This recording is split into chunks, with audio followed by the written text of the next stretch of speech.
பாலபக்த மண்டலிக்கு பாரம்பரிய விஷயங்களை கொண்டு சேர்க்கணுன்றதுக்கான இதுதான் முதல் படி. அப்ப அந்த கோயில்களை கொண்டு போய் இப்படி நம்ம பண்ணியிருக்காங்க. இது வந்து குழந்தைகளுக்கு பாஸ் ஆன் பண்ணணும்.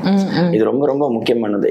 சம்பிரதாய ரீதியா பாரம்பரிய ரீதியா ஜப்பானுக்கும் நமக்கும் நிறைய தொடர்புகள் இருக்கு. இப்ப வந்து நம்ம நவராத்திரி பண்றோம் இல்லையா, அவங்க டால் ஃபெஸ்டிவல்னு பண்ணுவாங்க. இமீடியட்டா வேலைக்கு போற சூழ்நிலை எல்லாம் இருக்கும். அதனால college first year, second year, third year படிக்கிறச்சு இது கூடயே வந்து ஒவ்வொரு லெவல் 3 லெவல் படிச்சோன்னா போறோம்.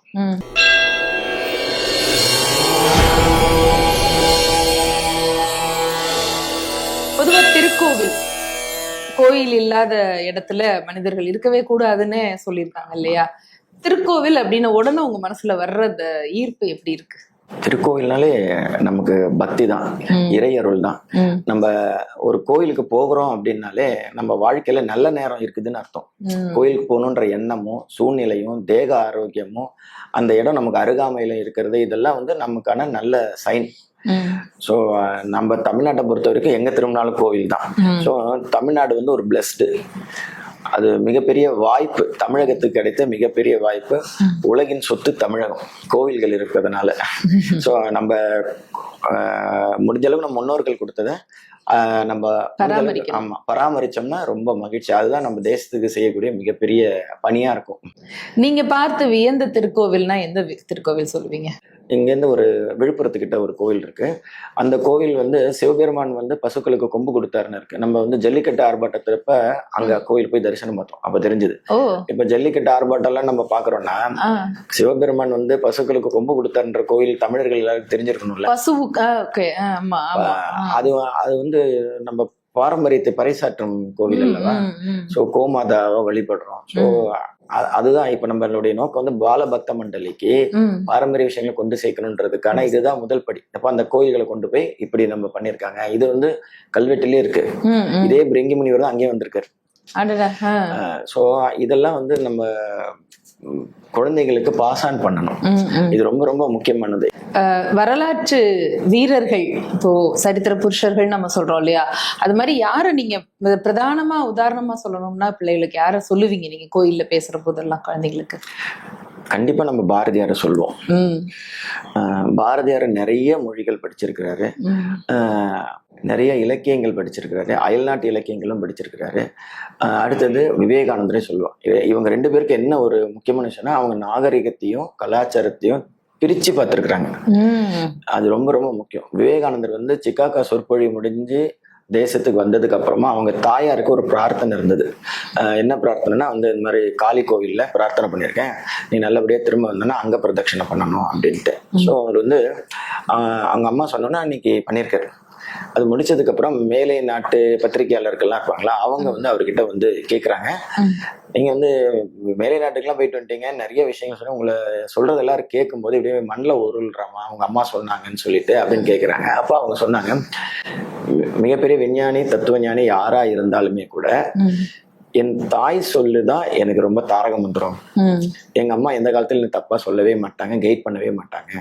ஸோ ஆனா இவ்வளவு நாள் எங்க அம்மாவை மதிச்சுதான் வளர்ந்தேன் அப்படின்னு அவர் சொன்னார் அந்த பத்திரிகையாளர்களுக்கு. ஸோ இன்னைக்கு நம்ம கொஞ்சம் வெளிநாடுகளுக்கு போயிட்டு வந்தோம்னா நம்ம தேசத்தை பத்திய நிறைய குறைவான மதிப்பீடுகள் நமக்கு வருது. ஆனா வந்து அது வந்து அதுக்கு முக்கியமான காரணம் கலாச்சார ரீதியான விஷயங்கள், நம்ம தேசத்தை பத்திய பெருமிதமான விஷயங்கள் நம்ம குழந்தைகளுக்கு தெரியல. டெக்னாலஜி வளர்ந்துருச்சு, அவர் ஒத்துக்கிறார். விவேகானந்தர் சொல்றாரு, வெளி சூழலை கையாளக்கூடிய தொழில்நுட்பங்களை கத்துக்கோங்க, உள் சூழ்நிலையை கையாளக்கூடிய பாரம்பரிய விஷயத்தை கலந்துக்கோங்க. இப்படிப்பட்ட மனிதர்கள் தான் தேச வளர்ச்சிக்கு உதவியா இருப்பாங்க அப்படின்னு சொல்றாரு. எங்களுடைய நோக்கமும் அதுதான். செயல்பாடு ஒரு பக்கம், அவங்களுடைய அறிவையும் ஞானத்தையும் விருத்தி பண்றதுக்கு திருக்கோவில்ல, வேம்புலியம்மன் கோவில்ல அவங்களுக்கு எது வழியா அதை வந்து புகுத்துறதுக்கான ஏற்பாடு பண்ணிருக்கீங்க? இப்ப புத்தகங்கள் அந்த மாதிரி ஏதாவது ஏற்பாடு பண்ணிருக்கீங்களா? என்ன மாதிரி நடவடிக்கை? குழந்தைகளுக்கு 2 விஷயங்கள். ஒண்ணு வந்து இந்த வகுப்பு இல்லாம இன்னொரு வகுப்பு கோப்பு குட்டீரம் வகுப்புன்னு சொல்லிட்டு முரளிதர சுவாமிகள் அவருடைய அருளாசையோட அவங்களுடைய அடியார்கள் வந்து நம்ம ஆலயத்துல வகுப்பு எடுக்கிறாங்க. குருபக்தி, நல்ல ஸ்லோகங்கள், அவங்களோட முரளிதர சுவாமிகள் வடிவமைத்த என்ன உண்டோ அதெல்லாம் சொல்லித்தராங்க. அது வந்து அவங்களுக்கு நல்ல பக்தியை வளர்க்கறதுக்கும் குரு பக்திக்கு உதவியா இருக்கு. இது ஒரு அது வந்து குருவினுடைய மிகப்பெரிய ஆசீர்வாதம் எங்களுக்கு அம்மன் அருளால கிடைச்சது. இன்னொன்று வந்து ஆலயத்துல வந்து ஒரு நூலகம் ஒன்று தயாரிப்பு பண்ணியிருக்கிறோம். கிட்டத்தட்ட ஒரு 500-600 புத்தகங்கள் இருக்கு.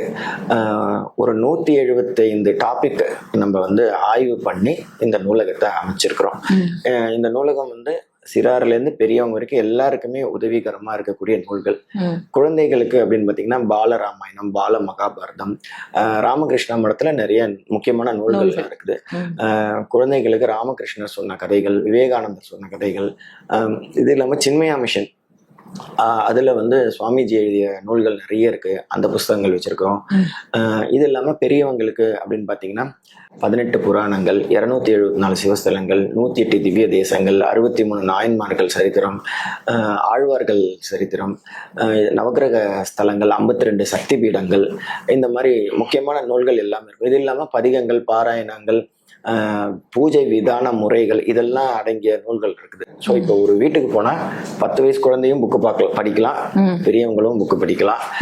எல்லாருக்குமான ஒரு நூலகமா அதை உருவாயிட்டு இருக்குது. கொஞ்ச நேரம் ஆலயம் ஒரு நூலகமாவும் அங்க செயல்படுதுங்கிற போது வித்தியாசமா ஆச்சரியமா இருக்கு. குழந்தைகளை கோயிலுக்கு வர வைக்கிறதுக்கான நிறைய பணிகள் வித்தியாசமா யோசிச்சு செஞ்சுட்டு இருக்கீங்க. பெண்கள் அங்க வர்றபோது எப்படி அவங்களுடைய மனநிலை இருக்கு வேம்புலியம்மன் கோயிலுக்கு வரும்போது? கண்டிப்பாம்மா, இது ரொம்ப முக்கியம். தாய்மார்கள் தான் பெரிய சக்தி. ஒவ்வொரு வீட்லேயும் தாய்மார்கள் நிம்மதியாக சந்தோஷமாக இருந்தாங்கன்னா அந்த வீடே சுபிக்ஷமாக இருக்கும். அதுக்காக நம்ம ஆலயத்தில் ஒவ்வொரு செவ்வாய்க்கிழமையும் மாலை வந்து ஒரு 6:30 மணிக்கு கணபதி ஹோமம் பண்ணுறோம். இதில் கூட்டு சங்கல்பம் பண்ணுறோம். எல்லாரும் இணைந்து தான் செய்வோம். நம்ம சொல்ல விநாயகர் நாமங்கள் சொல்ல எல்லாருக்கும் ஒரு தொன்னை கொடுப்போம், புஷ்பங்கள் கொடுப்போம். அவங்க கையினாலேயே அவங்க பூ போட்டு அர்ச்சனை பண்ணலாம். அது முடிஞ்சதுக்கு அப்புறமா அது எல்லாத்தையுமே நம்ம கலெக்ட் பண்ணி விநாயகருக்கும் அம்பாளுக்கும் சமர்ப்பணம் செய்வோம். இது என்னன்னா அவங்களுடைய பிரார்த்தனைகளை கடவுள்கிட்ட ஒப்படைக்கிற மாதிரி. இது உட்காந்து நிதானமா பண்றது. அதே போல ஹோம திரவியங்கள்லாம் அவங்க கையினால கொடுத்து அவங்களே ஆலயத்தை சுத்தி வந்து அவங்களே பண்ணுவாங்க. இது எல்லாமே வந்து நம்ம எல்லாரும் சேர்ந்து செய்யறது. ஸோ அப்ப என்ன ஆகும்னா அவங்களுக்கே உணர்வு வரும், இன்வால்வ்மெண்ட். நம்ம போனாதான் ஹோமம் நடக்கும், அவங்களும் வரலன்னா எப்படி நடக்கும்? ஸோ இது அர்ச்சகர் நடத்துற ஹோமம் கிடையாது, மக்கள் நடத்துற ஹோமம். அதுல நாங்க சேர்ந்து செய்யறோம். அதே போல அவங்களுக்கு கொடுக்கக்கூடிய குங்குமம், விபூதி எல்லாமே, தாம்பூலம் எல்லாமே முடிஞ்சவொடனே உட்கார வச்சு கொடுப்போம். இப்ப உங்க அம்மா வீட்டுக்கு யாராவது போனாங்கன்னா திருமணம் ஆனவங்க அம்மா வீட்டுல மட்டும்தான் உட்கார வச்சு, ஆமா, நம்ம பலகையோ நாற்காலியோ போட்டு பெண் பிள்ளைகளை உட்கார வச்சு சந்தன குங்குமம் இட்டு அப்படித்தானே செய்வோம். அதுதான் இப்ப அவங்களுக்கு வந்தாங்கன்னா அவங்க அம்மா வீட்டுக்கு வந்த ஒரு மனநிலை உருவாகும். இப்படி சந்தோஷமான மனநிலையில திரும்ப போகும்போது அவங்க வீட்டுல எப்படி இருப்பாங்க? நல்ல சந்தோஷமா இருப்பாங்க. வாரத்துக்கு ஒரு நாள் இந்த மாதிரி ஹோமம் நடக்கிறது. வெள்ளிக்கிழமை குங்குமார்ச்சனை பூஜை நடக்கிறது. எல்லாமே மாலை 6:30 மணிக்கு மாலையில. இது இல்லாம இளைஞர்கள் அவங்களுடைய போக்குதான் இன்னைக்கு எப்படி போகுதுன்னே நம்மளால கணிக்க முடியாத அளவுக்கு இருக்கு இல்லையா? இளைஞர்கள் கோவிலுக்கு வந்து சேவைகள் செய்யறதுல ஆர்வமா இருக்காங்களா? அவங்கள ஈர்க்கிறதுக்கு என்ன பணிகள் செஞ்சுட்டு இருக்கீங்க? நல்ல கொஸ்டின். ஆனா இன்னைக்கு இளைஞர்கள் வந்து இந்த சமுதாய பணிகள் செய்யறதுல நல்ல ஆர்வமா இருக்காங்க. இந்த ஆலயங்கள்ல போய் செய்யறதுன்னு உழவார பணிகள்ல இருக்கிறாங்க. பட் ஆனா ஒரு ஆலயத்துக்குன்னு ஒரு குறிப்பிட்ட ஏஜ், உதாரணத்துக்கு ஒரு 16ல இருந்து ஒரு 20 வயது இருக்காங்க. அந்த மாதிரி ஏஜ் குரூப்ல இருக்கக்கூடியவங்க ஒவ்வொரு ஆலயத்திலயும் நிறைய பேர் இருந்தாங்கன்னா நிறைய செயல்கள் நடக்கும். அதனால வந்து நம்ம என்ன பண்றோம்னா ஒரு முயற்சி எடுக்கிறதுக்கு அபிப்பிராயம் இருக்குது. அது எதிர்காலத்துல பண்ணணும்ன்ற ஒரு திட்டம்.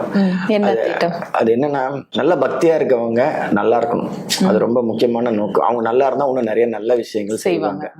அதனால வந்து இப்ப நமக்கு ஆலயத்துல வரக்கூடிய ஒரு கல்லூரி படிக்கக்கூடிய மாணவியருக்கு ஜப்பான் மொழி சொல்லிக் கொடுக்கலான்னு ஒரு அபிப்பிராயம். இது வந்து ஜப்பான் மொழி வளர்க்கணும்ன்றது பிரதான நோக்கம் அல்ல. அவங்க வந்து வாழ்க்கையில அடுத்த படிக்கு போறாங்க. அப்ப வந்து அந்த இறைவனோட சம்பந்தம் இருக்கணும். சம்பிரதாய ரீதியா, பாரம்பரிய ரீதியா ஜப்பானுக்கும் நமக்கும் நிறைய தொடர்புகள் இருக்கு. இப்ப வந்து நம்ம நவராத்திரி பண்றோம் இல்லையா, அவங்க டால் ஃபெஸ்டிவல்னு பண்ணுவாங்க. இந்த விநாயகர் வணங்குற மாதிரி அங்கேயும் விநாயகரை வேற விதத்துல வணங்குறாங்க. இந்தியாலேயே ஜப்பான் மொழி அதிகமா படிக்கிறது தமிழ்நாட்டுல தான். பாஸ் ஆறதும் தமிழ்நாட்டுல தான். ஜப்பானிய நிறுவனங்கள் அதிகமான அளவு இந்தியாவிலே தமிழகத்துலதான் அதிகமா இருக்குது. அது இல்லாம இப்ப வந்து ஜப்பான் மொழி படிச்சா நிறைய வேலை வாய்ப்புகள் நல்ல சம்பளத்துல கிடைக்கக்கூடிய வாய்ப்பு இருக்குது. இப்ப எளிமையான குடும்பத்துல இருக்கக்கூடியவங்க பெரிய பொருட்செலவு பண்ணி டாக்டர், இன்ஜினியர் அதெல்லாம் படிக்கிறது கொஞ்சம் சிரமமா இருக்கும். இமீடியட்டா வேலைக்கு போற சூழ்நிலை எல்லாம் இருக்கும். அதனால college 1st year 2nd year 3rd year படிக்கிறச்சு இது கூடயே இது வந்து மாதிரி மொழி. ஒவ்வொரு லெவல் 3 லெவல் படிச்சான்னா போறோம். ம், அவன் கிராஜுவேஷன் முடிச்சு என்கிட்ட ஜப்பான் மொழி இருக்குதுன்னு சொன்னான்னா ம். அவனுக்கு வந்து நல்ல எதிர்காலம் உடனடியா இருக்கும். வேலைக்கான வாய்ப்புகள் அதிகம். அது வந்து ஓ. எங்க கோவிலுக்கு வரக்கூடிய அடியார்கள் ம். நல்ல உயர்ந்த நிலைக்கு போகணுன்ற எண்ணத்துல ஆலய நிர்வாகத்தோட சேர்ந்து பண்ணலாம்னு எதிர்கால திட்டம் வச்சிருக்கிறோம். அருமை அருமை அருமை. குழந்தைகளா திருக்கோயிலுக்கு கொண்டு வர்றதுங்கிறது முதன்மையான நோக்கமா கொண்டு செயல்படுறீங்க. மக்கள் மத்தியில இப்படி ஒரு ஆன்மீக புரட்சியையே உருவாக்குறதுக்கான ஒரு பெரிய முன்னெடுப்புகள் செஞ்சுட்டு இருக்கீங்க. வேம்புலி அம்மனுடைய அருளால் இந்த பணிகள் இன்னும் இன்னும் சிறப்பா நடக்கணும் அப்படின்னு நாங்களும் பிரார்த்தனை பண்ணிக்கிறோம். எங்களுடைய அழைப்பை ஏற்று தெய்வத்தமிழ் டிவி நேயர்களுக்காக இவ்வளவு அழகா இவ்வளவு தெளிவா எல்லா விஷயங்களையும் சொன்னதுக்கு ரொம்ப ரொம்ப நன்றி சார். நன்றி. ரொம்ப நன்றி. இந்த நல்ல வாய்ப்பு கொடுத்தது அந்த வேம்புலி அம்மனுடைய அனுகிரகம், ஆலய நிர்வாகிகள் அவங்க வந்து நமக்கு காமிச்ச வழிகாட்டுதல், ஊர் பொதுமக்கள் அவங்க தான் ரொம்ப முக்கியம். நம்ம ஒரு ஆலய அர்ச்சகர் சொன்னா உடனே கேட்கணும்னு ஒன்றும் அபிப்பிராயம் இல்லை.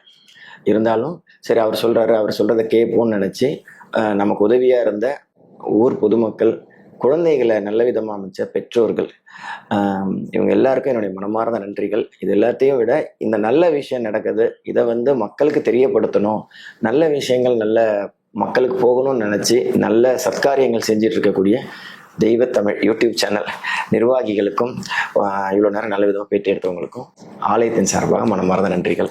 நன்றி.